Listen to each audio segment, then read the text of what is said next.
शुरू करते हैं अल्लाह के नाम से जो बहुत मेहरबान और नहायत रहम करने वाले हैं।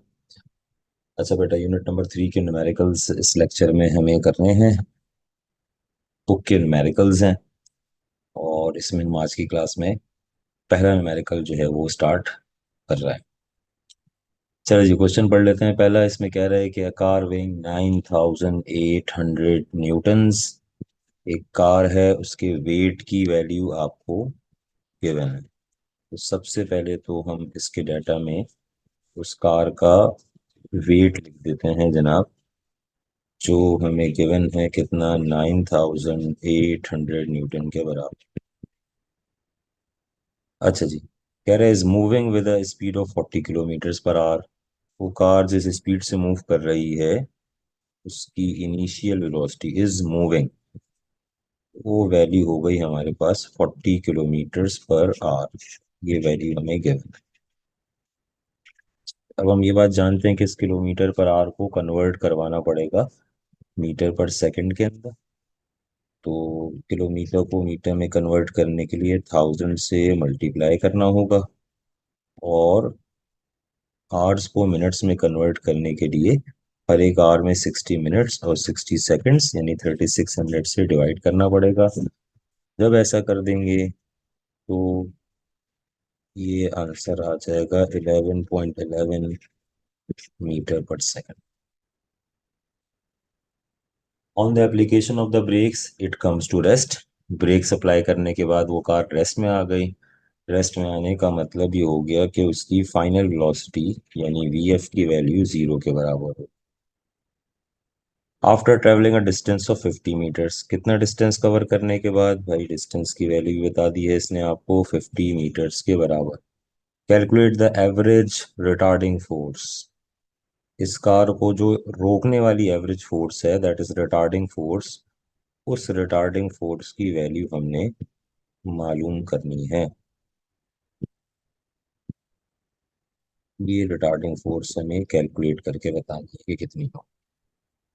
फोर्स मालूम करने का एक जनरल फॉर्मूला हम जानते हैं कि F बराबर होगा ma यानी mass into acceleration according to Newton second law of motion. अब अगर हमें फोर्स कैलकुलेट करनी है तो हमें पहले दो चीजें पता करनी पड़ेंगी, एक मास और दूसरा एक्सेलरेशन। तो सबसे पहले तो हम ये बात जानते हैं कि सिंस वेट W बराबर होता है एम जी के, मास इनटू ग्रेविटी के। इसका मतलब अगर यहाँ से मास निकाल लें तो ये कैसे निकलेगा, वेट को डिवाइड करना पड़ेगा ग्रेविटी से। वेट की वैल्यू आपको गिवन है 9800 न्यूटन। इसको डिवाइड कर लीजिए ग्रेविटी यानी कि 9.8 से। सॉल्व करके यहाँ से आपको मास m की वैल्यू पता चल जाएगी, 1000 किलोग्राम्स। ये मास m की वैल्यू है।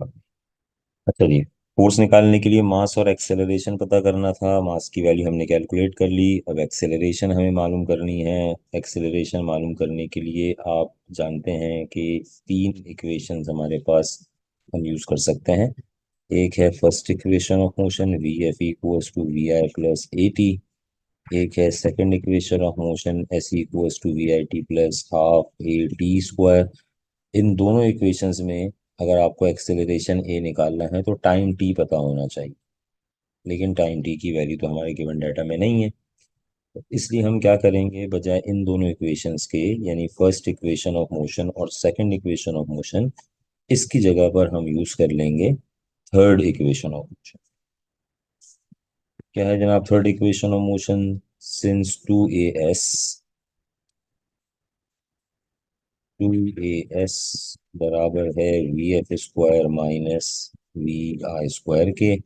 इसका मतलब ए बराबर हो गया v f square minus v i square, और इसको डिवाइड कर दीजिए, ये टू और एस जो इधर मल्टीप्लाई हो रहे हैं दूसरी तरफ डिवाइड हो गए। वैल्यू सब्स्टिट्यूट कर दीजिए, वी एफ यानी 0 का स्क्वायर, वी आई की वैल्यू गिवन है 11.11, इसका स्क्वायर डिवाइड करना है इसको 2 मल्टीप्लाई बाय एस से, और डिस्टेंस एस की वैल्यू डाटा में आपको गिवन है 50। 0 का स्क्वायर 0 हो गया, 11.11 का स्क्वायर कर लिया, ये हो गया 123.43। और ये डिवाइड हो रहा है 2 मल्टीप्लाई बाय डिस्टेंस s, यानी यहाँ हो गया 100। तो जब हम इसको सॉल्व करेंगे, एक्सेलरेशन a की वैल्यू आ जाएगी -1.2343 मीटर पर सेकेंड स्क्वायर। नेगेटिव साइन जो इस एक्सेलरेशन के साथ आ रहा है वो शो कर रहा है रिटार्डेशन को, डिसेलेरेशन। तो माइनस साइन को एक्सप्लेन आमतौर पर न्यूमेरिकल्स में जब आता है तो उसकी एक्सप्लेनेशन देनी पड़ती है कि माइनस साइन किस वजह से आ रहा है। इस इक्वेशन में नेगेटिव साइन का मतलब रिटार्डेशन या डिसेलेरेशन। चलो जी, फोर्स कैलकुलेट करनी थी, रिटार्डिंग फोर्स, जिसके लिए हमें दो चीजें रिक्वायर्ड थी, मास और एक्सेलरेशन। मास m की वैल्यू भी कैलकुलेट कर ली है, ये रही जनाब 1000, और एक्सेलरेशन a की वैल्यू भी हमने निकाल ली। अब इन दोनों की मदद से फोर्स की वैल्यू को कैलकुलेट कर सकते हैं। According to Newton second of motion, हम जानते हैं कि F बराबर है m a के, मास मल्टीप्लाई बाय एक्सेलरेशन के। तो मास की वैल्यू आपने कैलकुलेट की है 1000, एक्सेलरेशन की वैल्यू -1.2343। सॉल्व करेंगे, फोर्स की वैल्यू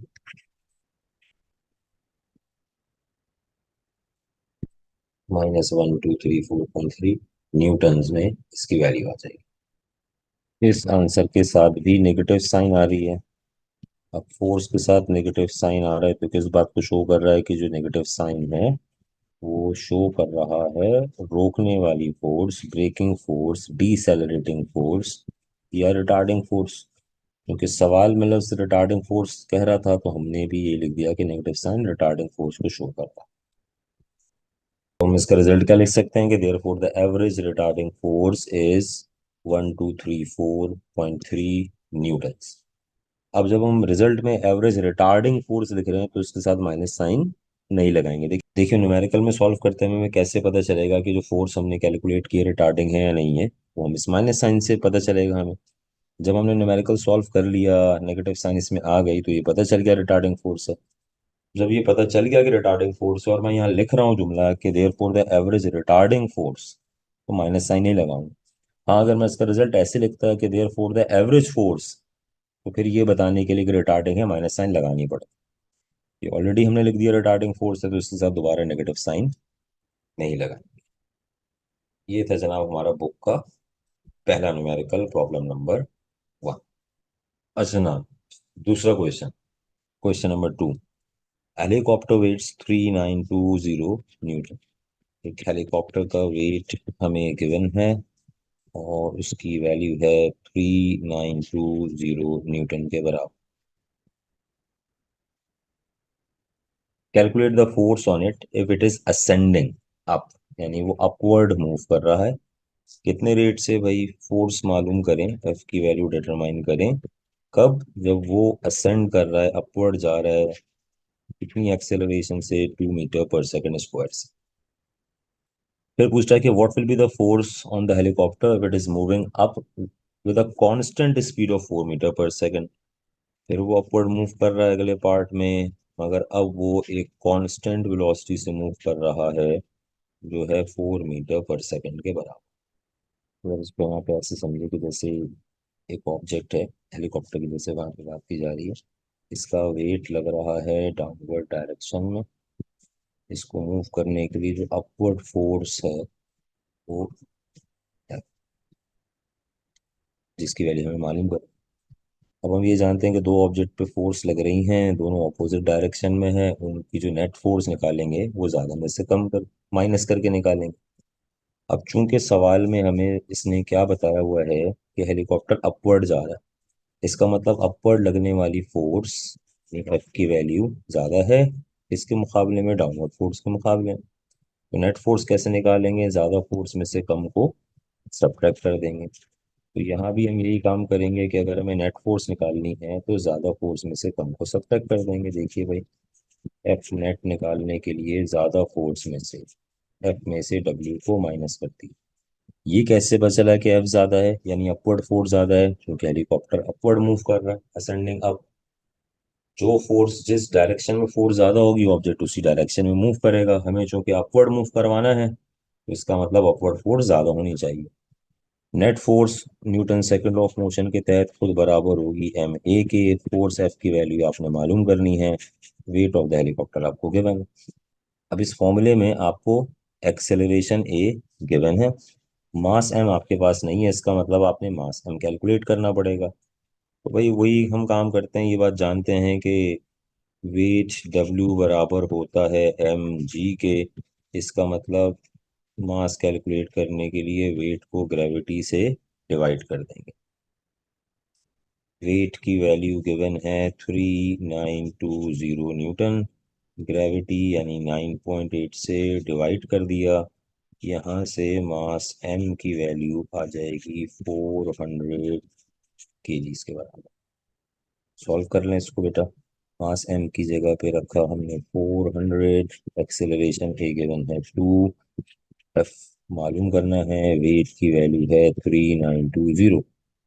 ये हो गया जनाब 800, एफ -3920। ये माइनस वाली वैल्यू को सॉल्व कर लेते हैं इक्वेशन के दूसरी तरफ, कर लीजिए इसको।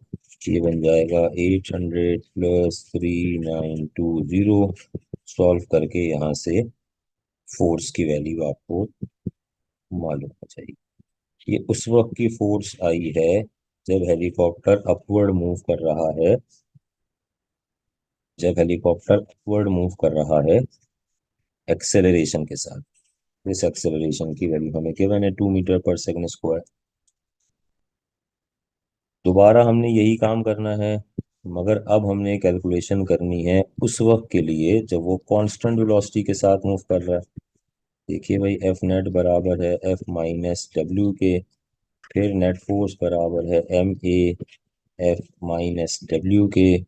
चूंकि अगले पार्ट में कह रहा है कि हेलीकॉप्टर मूविंग अप हो रहा है, अपवर्ड मूव कर रहा है कांस्टेंट स्पीड के साथ। तो ये बात हम जानते हैं कि फॉर कांस्टेंट स्पीड, अगर कोई ऑब्जेक्ट कांस्टेंट स्पीड से मूव कर रहा है तो इसका मतलब एक्सेलरेशन ए की वैल्यू उसके लिए जीरो होगी। इस एक एक्सेलरेशन ए की जगह जहां पहले आपने 2 मीटर पर सेकंड स्क्वायर पुट करवाया था, तो आप उसकी जगह जीरो सब्स्टिट्यूट कर दीजिए। देखें भाई, कैलकुलेशन करते हैं। मास एम की वैल्यू फिर से वही है 400, एक्सेलरेशन एक जीरो है, फोर्स एफ मालूम करनी है, वेट की यही वैल्यू है।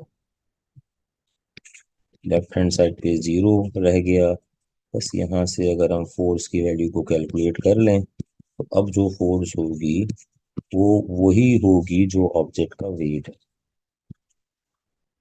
अब फोर्स की वैल्यू इतनी ही आएगी जितना ऑब्जेक्ट का वेट है। अब इसको समझने का एक और तरीका देखिए भाई, जब ऑब्जेक्ट पे बैलेंस फोर्स लगती है, जैसे देखें ये फोर्स जो हमने कैलकुलेट की है तो वेट के बराबर आ गई है। इसका मतलब इस इस सिचुएशन में इस वक्त जो फोर्स एफ है वो बराबर हो रहा है वेट के, यानी अपवर्ड और डाउनवर्ड दोनों फोर्सेस बराबर हो। ऑब्जेक्ट पे कोई अनबैलेंस फोर्स नहीं है, बैलेंस फोर्सेस लग रहे हैं। ऐसी कंडीशन में ऑब्जेक्ट हमेशा कांस्टेंट वेलोसिटी से मूव करेगा। उस कांस्टेंट वेलोसिटी की वैल्यू हमें गिवन थी। फोर्स कैलकुलेट करने के लिए उस कांस्टेंट वेलोसिटी का कोई काम फिलहाल नहीं है। हम इसको इस सिचुएशन में कैलकुलेट कर सकते हैं। और मैं वैसे एक बात बता रहा हूँ कि अगर ये कभी एक एक नंबर के एमसीक्यूज में पूछ ले, उसके लिए आप इतनी कैलकुलेशन भी ना करें। जब ऑब्जेक्ट इस तरह की सिचुएशन में कांस्टेंट वेलोसिटी से ट्रेवल करेगा तो कांस्टेंट वेलोसिटी या कांस्टेंट स्पीड का एक ही मतलब है कि उसके ऊपर बैलेंस फोर्स लग रहे हैं। मतलब जितनी डाउनवर्ड फोर्स होगी उतनी ही अपवर्ड फोर्स होगी। अगर डाउनवर्ड फोर्स यानी उसका वेट 3920 है तो अपवर्ड फोर्स भी 3920 न्यूटन के बराबर होगी।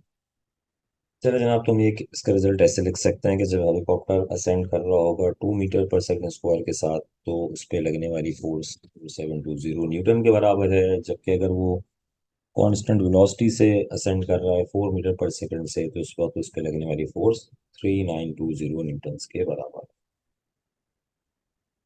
अच्छा जी, इसका क्वेश्चन नंबर 3 जो है वो law of conservation of momentum से रिलेटेड है।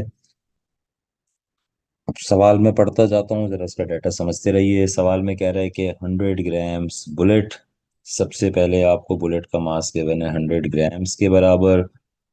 उसको हमने किलोग्राम्स में कन्वर्ट करने के लिए, देखिए ये मास ग्राम्स में था, ग्राम्स को किलोग्राम में कन्वर्ट करने के लिए 1000 से डिवाइड कर दिया। किलोग्राम में इसकी वैल्यू 0.1 kg है। इस fired from a 10 kilogram gun, gun का मास उसको M2 ले लिया, वो 10 किलोग्राम्स के बराबर। फिर कह रहा है कि with a speed of 100 metre पर सेकेंड। एक तो पहली बात ये कि अगर हम ये बुक वाला आंसर लेकर आना चाहते हैं 10 मीटर पर सेकेंड, तो ये जो स्पीड ऑफ द बुलेट है, ये 100 इससे नहीं आएगा, स्पीड ऑफ द बुलेट 1000 लेंगे तो उससे आंसर सही है। वरना आप 100 से सॉल्व कर लीजिए, आपका ये बुक से आंसर मैच नहीं करेगा। तो बुक से आंसर मैच अगर करना चाहते हैं तो बुक में मिस प्रिंट है, ये 100 नहीं है बल्कि 1000 मीटर पर सेकेंड। अब ये इनिशियल स्पीड है या फाइनल स्पीड है, तो उसको समझने की मुख्तलिफ अप्रोच आपके पास है। एक तो आप देखें, ये समझ सकते हैं कि अगर किसी सवाल में मोमेंटम वाला हम क्वेश्चन कर रहे हैं और उसमें कह रहा है कि भाई जो बुलेट है वो जाके टारगेट से टकरा रही है, किसी टारगेट से बुलेट टकरा गई, तो टकराने का के बाद उसकी जो फाइनल वेलोसिटी होगी वो कितनी होगी, 0। यहाँ तो ऐसा कोई जिक्र सवाल के अंदर नहीं कह रहा कि वो बुलेट टारगेट से टकरा रही है। अगर ऐसा नहीं है तो इसका मतलब फिर हमें फाइनल नहीं बल्कि इनिशियल वेलोसिटी को क्या लेना पड़ेगा, 0 लेना पड़ेगा। इसका एक और तरीका ये है कि भाई जो law of conservation of momentum है, वो इस गन से फायरिंग के केस में इस तरह से हम इसको कह सकते हैं कि the total momentum before firing is equals to the total momentum after firing. तो इसका मतलब आपको बुलेट फायर करने से पहले दो वेलोसिटीज चाहिए होंगी, एक बुलेट की और एक गन की, और बुलेट फायर करने के बाद आपको दो वेलोसिटीज चाहिए होंगी, एक बुलेट की और एक गन की। तो इस रिस्पेक्ट से ये जो दो वैल्यूज हैं, ये वाली दोनों वैल्यूज, ये दोनों वैल्यूज जो हमने लिखी है, इनिशियल वेलोसिटी ऑफ बुलेट और इनिशियल वेलोसिटी ऑफ गन, ये फायर करने से पहले की है, यानी बिफोर फायरिंग। फायर करने से पहले बुलेट भी रेस्ट में, गन भी रेस्ट में, तो दोनों की वेलोसिटी कितनी हो गई, 0। अब ये जो 100 मीटर पर सेकेंड जिसको मैं कह रहा हूँ बुलेट की स्पीड, जिसको हमने 1000 लेना है, ये हो गई बुलेट की फाइनल स्पीड, फाइनल वेलोसिटी। लिख दिया हमने final velocity of the bullet v1 equals to 1000 metre पर second. Final velocity of the gun, gun की फाइनल वेलोसिटी मालूम करनी है, जिसको ये सवाल में स्पीड ऑफ रिकॉइल कह रहा है, यानी रिकॉइल स्पीड कह रहा है। जब बुलेट फायर होगी फॉरवर्ड डायरेक्शन में तो गन बैकवर्ड जाएगा, गन का ये बैकवर्ड जाना रिकॉइल करना होता है। उस रिकॉइल की रफ्तार, स्पीड ऑफ द रिकॉइल आपको मालूम करनी है, यानी v2 की value. Law of conservation of momentum के तहत ये जो उसका जनरल फॉर्मूला है, m1v1 equals m1u1 plus m2u2 equals to m1v1 plus m2v2। तमाम वैल्यूज आपके पास मौजूद हैं सिवाय v2 के। फॉर्मूले में सब्स्टिट्यूट करते हैं और यहाँ से v2 की वैल्यू निकाल लेते हैं। m1 की वैल्यू है 0.1 multiply by u1, initial velocity of bullet 0। m2 की वैल्यू है 10 और u2 गन की इनिशियल वेलोसिटी 0, फायर करने से पहले। फायर करने के बाद बुलेट का मास तो वही है 0.1, बट बुलेट की वेलोसिटी हो गई 1000 मीटर पर सेकेंड।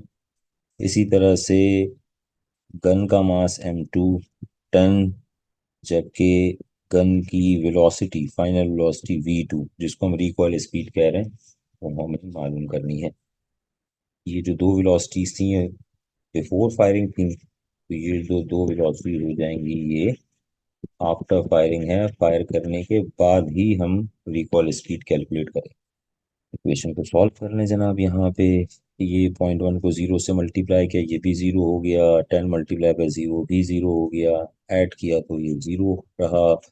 0.1 को 1000 से मल्टीप्लाई कर लिया तो आ जाएगा 100, ये हो जाएगा 10v2।